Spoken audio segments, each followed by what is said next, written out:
Hi guys, అందరికీ నమస్కారం. Welcome back to my channel.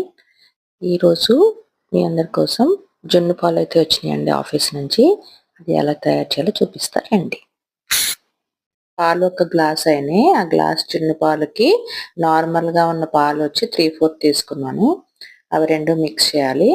Mix చేసి దాంట్లో సరిపడా బెల్లం, నేను తీసుకున్న బెల్లం నాకు ఎక్కువ అవుతుంది అనిపించి కొంచెం తగ్గించాను. బాగా కరిగేలా మిక్స్ చేసుకోవాలి. మిక్స్ చేసుకున్న దాన్ని మనం ఏదైతే బాయిల్ చేసుకుంటున్నామో ఆ గిన్నెలోకి స్ట్రైనర్ తోటి మొత్తం వడకట్టుకోవాలి. బెల్లంలో ఉన్న డస్ట్ అంతా పోతుందనమాట. తర్వాత కొంచెం ఇలాచీ పౌడరు, అలాగే మిరియాల పొడి రెండు వేసి బాగా మిక్స్ చేసి డబుల్ బాయిల్ చేయాలండి. అంటే ఒక గిన్నె వాటర్ కింద స్టాండ్ పెట్టి దాంట్లో వాటర్ వేసి మనం వడకట్టుకున్న జున్ను పాలు పెట్టి ఒక 10 మినిట్స్ కన్నా ఎక్కువేం అవసరం లేదు. 10 మినిట్స్ బాయిల్ చేస్తే జున్ను రెడీ అయిపోద్ది. మీలో ఎంతమందికి ఇష్టం జున్ను కామెంట్ చేయండి.